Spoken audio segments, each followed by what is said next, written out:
Hey, it's New Year's Eve, but I have a question for you. What do you do if you haven't quite finished your 2018 goals? How do you even begin to plan ahead for 2019 if you never finished in the first place?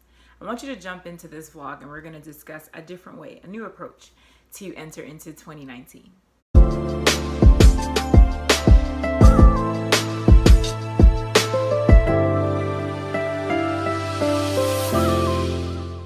Hey y'all, it's Natalie Michelle with Pretty Big Faith, and I am so excited and honored that you would join me today, New Year's Eve, last day of 2018. For some people, they're already celebrating. I know, like in Korea, other countries are just a few hours away. Here in the East Coast, we have a little bit of time. Nonetheless, we are all going into 2019, and just to God be the glory, because as we know, whether personally or just watching other people go through their own journeys, not everyone has made it over. And so that in itself is something to just definitely celebrate and cherish and not take for granted. So I wanted to take some time to express how I've been feeling as the new year approaches. The pressure and just the expectation to set new goals comes with it. And sometimes we feel like we just have to start all over, just completely build an entirely new foundation to become this entirely new person. We buy the new journals, the agendas, the calendars, and we're like, okay, all right, this is my plan. This is the mastermind. This is how we're going to do it. This is the blueprint. And that's great and all. And I totally support that. But sometimes I feel like we do that and we haven't even finished the things from last year or even the year before that. We may have checked off a couple things, but either we just take those old things, move them on to the new things, or we completely ignore those things and just go, okay, you know what, I'm starting a fresh new page. But I think sometimes we forget when we're setting these goals that there are a couple of factors that we need to take into account and into consideration. And one of them for sure is timing. I think that we sometimes forget, and this I'm saying we because it's me too, but we forget that sometimes it's not because you lacked the drive or that you weren't good enough or tenacious enough, but sometimes it was a question of God's timing. His timing is perfect, and sometimes it's not that you were in the wrong, it's just that it didn't align with the way it should be. And until that time comes, until God releases it, it just won't happen. So you can write it down on 50 billion lists. It's just not going to happen until he says so. In the meantime, does that mean you just sit back, kick back, and relax? Absolutely not. Still remain in position. Hashtag stay ready. Do what you need to do for your part, but don't beat yourself up and think that you're lacking in some way. Some of my girlfriends and I will talk about it, and we're just like, okay, where's my man? By this time I thought, he'd be here, or this kind of thing, or I'd have the kid, or whatever it is, the ring on my finger.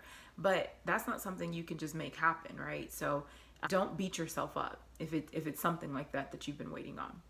The second thing that we forget is maturity, the factor of maturity. There are some things you just were not ready for. I wasn't ready for. If you think back to some of the things that you were hoping for, praying for, working towards, and let's just say they fell through, whether it was a business opportunity or a relationship or a move, right? And like everything was lining up, and you're like, this is it, this is my year, and it didn't happen. And the tendency is to quickly blame yourself, but sometimes you just were not ready, and that's just plain as day. And sometimes we forget that to get ready, you have to go through that third factor, which is adversity. And adversity, that's the tragedy, the pain, those shakeups in life that we do not like. No one signs up for them.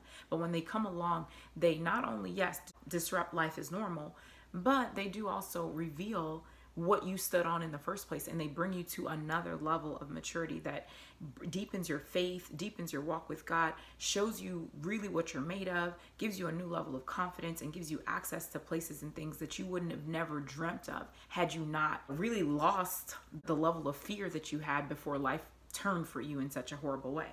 And what do I mean by that? So an example is when I made the decision to be obedient and say, okay, God, I'll do what you say, and come up to DC, I let go of a lot of my normal life that I had in Atlanta and all the safety nets and everything that I had in my network. And I just completely let it go and said, okay, I'll go into this unknown. And when I moved up here, I thought, oh, clearly, God's going to roll out the red carpet like he's always has. And I'm just going to step into my new assignment and just keep it moving. But everything but that has happened. Everything that I've incurred this year has been tough. I've gotten rejected in so many places, whether it's for potential business opportunities or relationships. And I'm looking at God like, I thought I was on your side. Like, I came up here because you told me to do this. I wrote my list. I checked it twice and 3 times. I gave it to you. Like, what gives? But sometimes it's those shakeups that push us to the core of who we are. And so for me, what that did was, okay, Natalie, like you thought you were coming up here to do this, but actually this is where pretty big faith came into place. Actually, trust me on a new level. Trust me with things that you never had to worry about before. And I'm finding that, okay, with that, I paid a price and I've been paying that price. But at the same time, the intimacy and the level of trust and faith that I have with God is unlike any other time in my life. And so the cost has been worth it. But do I like it? Absolutely not. But I'm learning to really kind of change my perspective regarding that. And so what does this have to do with you setting a goal for 2019? Well, simple. I really want you to dig deeper and realize that you don't have to start from scratch. You don't have to, pull all these old things and, okay, well, I wanted a husband in 2016. I wanted a husband in 2017. I wanted a husband in 2018. And I'm going to put it on there for 2019. That's great. Definitely. Okay, you have that expectation. But those three factors aside, timing, maturity, and adversity, there is such a thing as relinquishing and surrendering your control. And that's my word for 2019. I realize that I'm great at making lists. I'm great at making plans, but not so good and not so consistent with giving that plan over to the Lord. The Bible says in Jeremiah 29:11 that God knows the thoughts and the plans that he thinks towards us, thoughts of peace and not of evil, to give us an expected end in him. Meaning he knows what he's doing. To keep it simple, he knows the deal. He's got all the details figured out. We don't know it all. So when we come to him and we have our plans and we're like, okay, this is going to happen like this, and in 6 months I'm going to do this, and that's cool. Definitely cast vision. We're going to dig into that deeper in another vlog, how to cast vision, how to really kind of set some parameters with how to run and set the direction that you're trying to go into. But before you do any of that, the first thing you have to realize is that whatever you come up with, whatever you feel like, you're drawn to or led to, you have to submit and surrender that to God.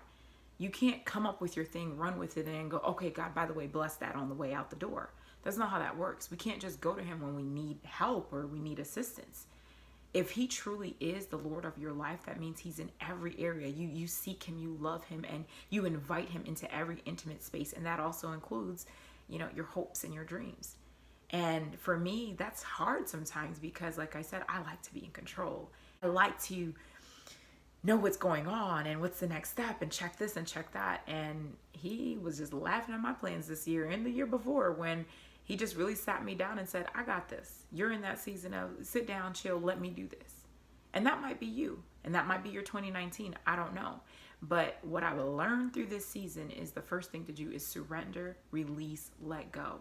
Let go of your expectations, your timelines, your limitations that you've placed on things. Maybe God has been telling you to do something, write a book, start a business, take a chance, do something, move. And yet you're like, but that's not on my, my expected timeline. So I thought I would do that by age, this age, or in 6 months, not right now. And so you're telling him what to do with the thing that he's actually knows better than you. And so when you think of surrender, don't think of it as weakness. Don't think of it as something that is bad or something that you're, oh, well, God, I'm so strong. I'm such a strong woman. Yes, be a strong woman. Be resilient. Be tenacious. But there is strength in saying, thy will, not mine. I trust you more than my own life. I trust you more than my own plans. And if we take example from Christ, that's exactly what he did. He asked God, hey, can this cup pass? Oh, no? All right. You know best. Thy will be done.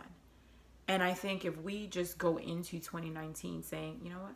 I give up. Just give up. Just give up your plans. Make them, but give them up at the same time. Sacrifice them. Put them on his altar and say, you do what you want. I trust you. You know me better than I know myself. You know who I need. You know what I need. You know when I need it. Release all of that. And I'm excited to see, and I'm curious to see and hear the stories of how 2019 turns out for us. If we're not barreling towards it with like this whole to-do list, but rather easing into it with just a gentle confidence that God's got your back, your front, your sides, all of that. And there's nothing that is too hard for him. There's nothing impossible. There are things that he can speed up that you've been waiting on, and there are things that he might add some time to. But at the end of the day, he does know what he's doing. And he's doing all of that in your best interest because he loves you. And he promises that all things work together for your good and his glory, even the things we don't understand or don't like. So I want to encourage you for 2019 as I get ready to wrap up and go get all dolled up to go celebrate and ring in the new year. I want you to remember that you don't have to do this alone. You don't have to have this master plan that was perfect without any error, because it never goes according to plan. And that you can trust God. You can sit back and ride. Let him lead. Let him do it. You show up, be that vessel, but let him do it. So I pray that you were blessed. I pray this was like a good little boost as we get ready to enter into the new year, and I'll see you next year. So happy new year almost. 2019, here we come.